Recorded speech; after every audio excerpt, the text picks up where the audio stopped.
Hello, welcome one, welcome all to my spoiler-free review of Logan. That's right, it's finally here, the film called Logan, the third installment in what some might call a trilogy of Wolverine films, and what some would call really crappy movie, not as crappy movie, and a third movie that looks pretty good. So here's the rundown before I get this review underway. 17 years ago, Hugh Jackman debuted as the Wolverine, and over the years, he's lost more body weight and gained more muscles until he's reached a point where he is more muscle than man. So with that, Hugh Jackman decided that he would do one more Wolverine film, and that would be it. So with that, he sat down with director James Mangold, who directed the previous Wolverine film, The Wolverine, to work out what they both thought would be the perfect send-off. Swansong, if you will, for this iteration of The Wolverine. With that, they set off to make the best Wolverine film they felt they could make, with Hugh Jackman offering a promise that he knew would have all the nerds quivering in their seats. I've got 3 words for you guys.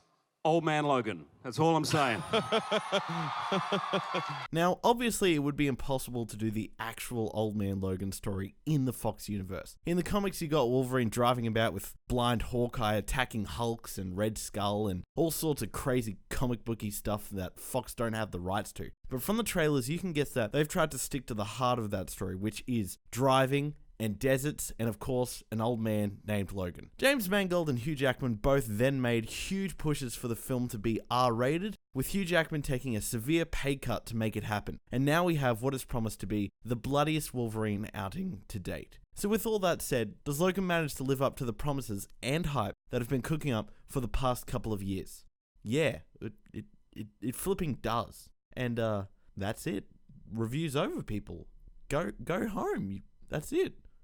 Alright, I'll do a real review, I guess. So the big concern I had going into this film, and so the first thing I'll address, is the tone. Seeing the 2 trailers leading up and their slower, more methodical tone had me worried that the film itself wouldn't really match up with it. One of the things I hate most, besides bigotry, is when a trailer sets a tone that then the film is wildly different to. Looking at you, Drive. But don't worry, somehow, some way, Logan manages to stay tonally consistent with what it promised, which is exactly what you want. So if you've seen the trailers and think, this looks kind of boring, then you'll probably think the film is kind of boring, because Logan is not first and foremost an action film. It's more like a modern western sort of thing, more in the vein of like a No Country for Old Men, but with superpowered characters who kill each other with metal claws. And that's not to say Logan doesn't have action, because, oh boy, I do not feel at all nervous about saying this is some of the best Wolverine action we have ever seen. And as I said before, this is an R-rated film, so you can guess that there's a lot of, awesome action-y stabbing and clawing and cutting up, and they let you know this pretty much straight away. Without spoiling anything, you will know exactly what kind of film this is in the first 5 minutes. Gory, intense, methodical, and very serious. Now, saying all that, there is something I really feel everyone should know going into this. Do not be too attached to the X-Men timeline. If something in this conflicts with something in a previous movie, just ignore it.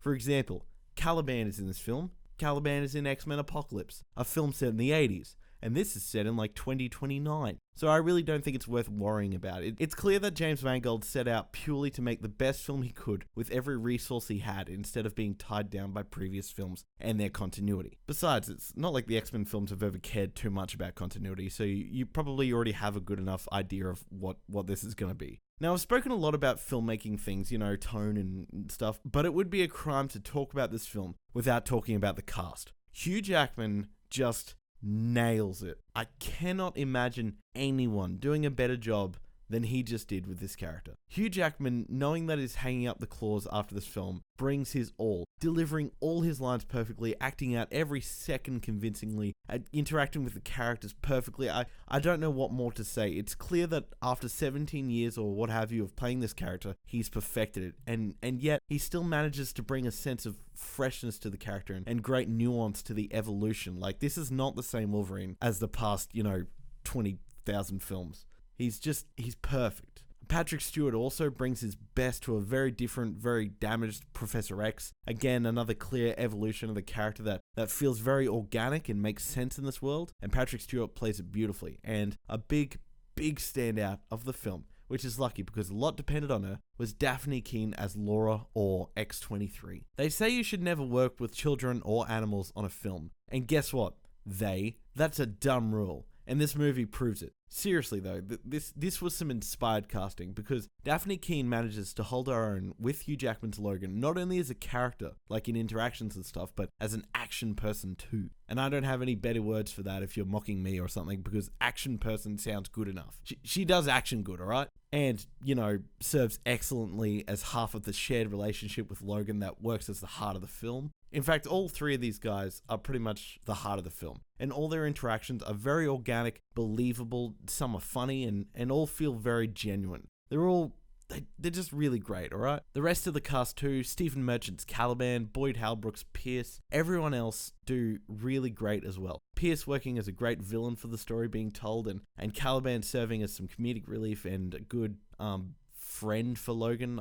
I guess he's a friend of Logan's, but he does good without spoiling anything, without spoiling what he does. He's really good in it. The story too, was, I feel like I'm just repeating myself a lot, but it was really cool. It holds this really great kind of slow burn that always manages to deliver emotionally and builds up to just great organic action climaxes that are just so gory and so awesome. And as I touched on just before, this film has some real substance under the action. It's not just action for the sake of action. There's some genuine heart in here that is totally befitting this final Wolverine film. Seriously, guys, I feel like I'm just repeating myself a lot with this, so I'm just gonna wrap it up here. Not with a rap song, but with words. Logan is really great. The cast is all really excellent, with all of them bringing their A games. The story is really well written and driven by the characters, and all the action is really organic. Yeah, there's almost certainly problems with it, but you know what? I cannot see them right now because I just really don't care, because the good far outweighs any negatives that I probably will have down the road. Yes, I suppose some people might say it's a bit slow, and I would say that's a good thing because the pacing is consistent with itself, so to me, it works. And this is really more than just a great swan song to say goodbye to Hugh Jackman's Wolverine and,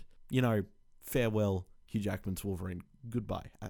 Bye. But it's an excellent story too that I feel is well worth seeing for any fans of this mess of a series or just superhero films in general. Even though it really isn't a superhero film, but it's just a great film. Thanks for watching, guys. Hope you enjoyed. If you did, check out some of my previous videos, some of my previous stuff. Some of it's alright. But tell me, what did you think of Logan? Let me know down below. Have a good one, guys. Jay Grizzle,